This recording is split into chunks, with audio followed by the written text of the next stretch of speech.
یہ اللہ کی رحمت ہے، اللہ جس گناہ کو چاہے معاف کر دے، لیکن مالک کا قانون ہے یا علی مدد کہنے کا گناہ اس نے معاف نہیں کرنا۔ شرک اکبر اللہ نے کبھی بھی معاف نہیں کرنا، نیکیوں کے انبار ہیں، ساتھ شرک اکبر ہے، یہ انسان قیامت کے دن ناکام ہو جائے گا، برباد ہو جائے گا۔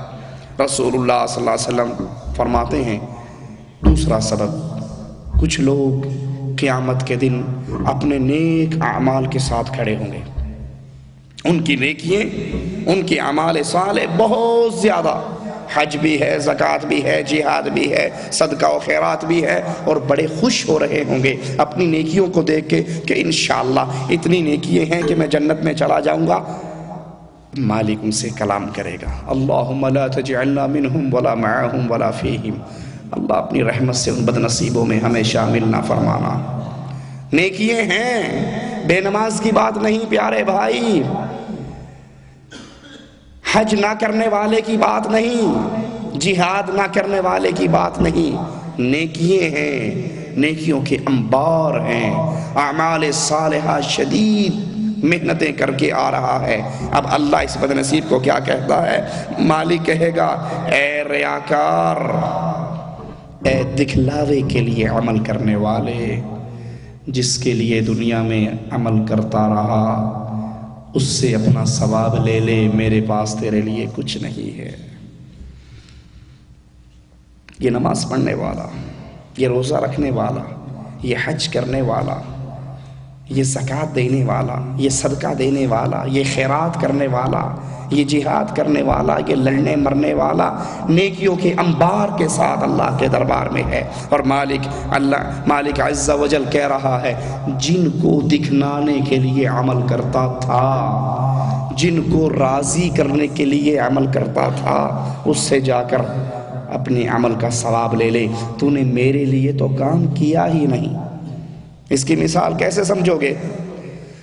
کسی نے وہ بد نصیب ہیں جن کو حج کرنے کا موقع مل جاتا ہے، جب وہ حج کے لیے انڈیا پاکستان سے چلتے ہیں، واللہ ایک حاجی کا منظر میں نے اپنی آنکھ سے دیکھا، اس نے گلے کے اندر ہار ڈالے ہوئے، گلے میں ہار ڈالے ہوئے، اور جلوس 25 30 40 آدمی اس کے پیچھے جا رہا، اور وہ بازار میں لوگوں کو سلام کر رہا ہے، مل رہا ہے، گلے مل رہا ہے۔ بھائی یہ کیا ہے؟ کہا جی ہے ملک صاحب حج کے لیے جا رہے ہیں، لوگوں کو مل رہے ہیں۔ یہ لوگوں کو دکھلاوا نہیں تو اور کیا ہے؟ کتنے بد نصیب ہیں حج کر کے آ جائیں۔ ایک ڈاکٹر صاحب نے ہمیں خود اپنا واقعہ سنایا، ان کے پاس مریض آیا، مریض نے اپنا نام بتایا، میں نام بھول گیا، مثال کے طور پہ اس کا اللہ بخش نام ہوگا، تو اس نے کہا میرا نام لکھیے ڈاکٹر صاحب، حاجی اللہ بخش۔ تو ڈاکٹر صاحب نے کہا اللہ بخش، تو وہ مریض ناراض ہو گیا، میں نے آپ سے کہا ہے حاجی اللہ بخش، اور آپ صرف اللہ بخش لکھ رہے ہیں، میں حاجی نہیں ہوں۔ حج کرتے ہوئے یہ نیت، لوگ مجھے حاجی کہیں گے، لوگ مجھے الحاج کہیں گے، لوگ میرے نام کا چرچا کریں گے۔ اور شیطان کیسے گمراہ کرتا ہے حج کرنے والوں کو، یہ حج خالص اللہ کے لیے ہے نا، لیکن وہ جانے سے 15 20 30 دن پہلے دعوتیں شروع کر دیتا، آج اس کی دعوت، کل اس کی دعوت، پرسوں اس کی پارٹی، پورے گاؤں میں ڈھنڈورا پٹ رہا ہے، دعوتوں پہ دعوتیں ہو رہی ہیں، دیگیں چل رہی ہیں، بکرے کٹ رہے ہیں، کیوں؟ چودھری صاحب حج کے لیے جا رہے ہیں۔ یہ دکھلاوے کی عبادت، یہ دکھلاوے کا عمل۔ نماز پڑھ رہے ہیں، ساتھ میں مدیر آ کے نماز پڑھنے لگ گیا، پتہ لگے مدیر آیا، چل لمبی نماز پڑھیں، پتہ لگے اس کو بڑا نیک ہے۔ اگر نماز پڑھتے ہوئے کوئی دیکھ رہا ہے اور اس کے دیکھنے پر خوش ہو کے نمازوں کو لمبا کر دیں کہ یہ راضی رہے، تو قیامت کے دن اللہ کہے گا نماز کا ثواب موجود ہے، اللہ کہے گا یہ نماز کا عمل موجود ہے، ثواب نہیں، نماز کا عمل موجود ہے۔ مالک کہے گا جس کو راضی کرنے کے لیے نماز پڑھی اس سے بدلہ لے لے، میرے پاس تیرے اس عمل کا کوئی بدلہ نہیں۔ کتنا بد نصیب ہے وہ انسان جو نیکیاں کر کے لوگوں کو راضی کرنا چاہے، لوگوں میں چرچے کروانا چاہے۔ اور عجیب بات ایک آپ کو بتا دوں، ریاکار کی عمل فرشتوں کی ڈائری میں نہیں ہوتے۔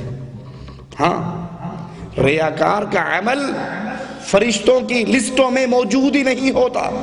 رسول اللہ صلی اللہ علیہ وسلم فرماتے ہیں قیامت کا دن ہوگا، صحیح بخاری کی حدیث ہے، سب سے پہلے 3 انسانوں پہ جہنم کو تپایا جائے گا، گرم کیا جائے گا۔ سب سے پہلے 3، سوچو کون؟ فرعون، حامان، قارون، شداد، کون ہوگا؟ اللہ اکبر، سخی، پہلا سخی جا رہا ہے جہنم میں، سخاوت کے چرچے اس کے۔ مالک پوچھے گا کیا کر کے آیا؟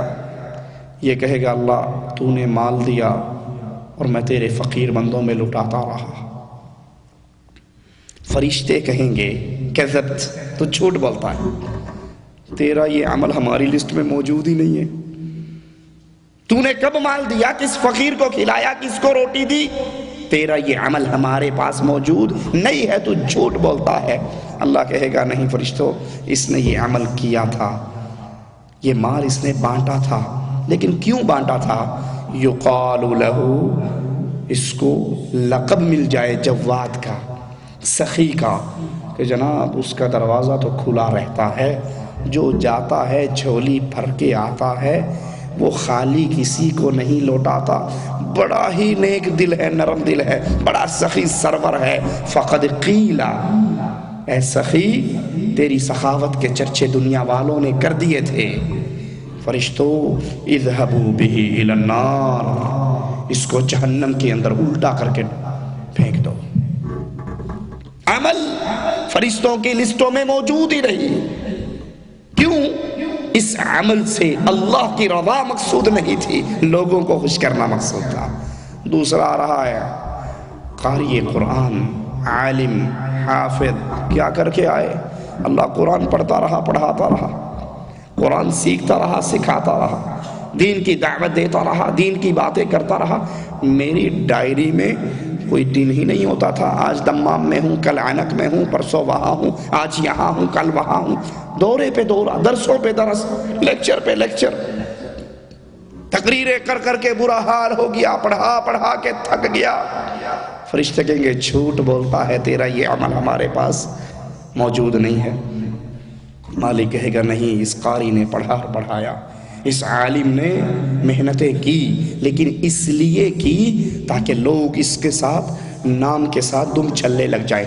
علامہ، شیخ کل، بلبل گلستان، شیری بیاں، مقرر شعلہ بیاں، ہر دل عزیز، فلاں اور فلاں اور فلاں اور فلاں۔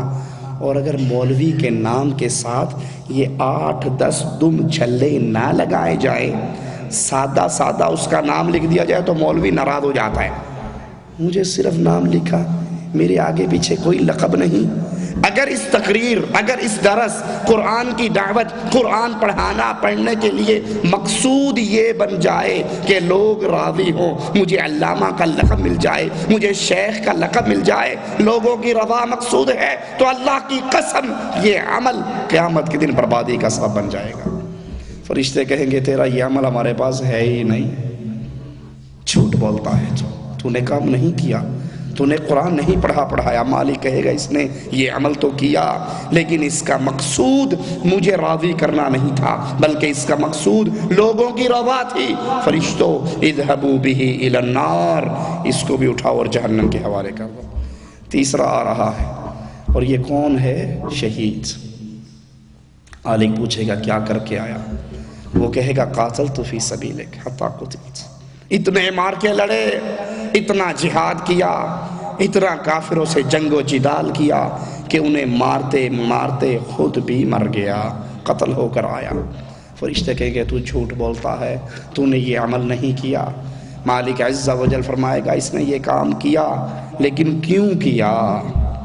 کیوں کیا؟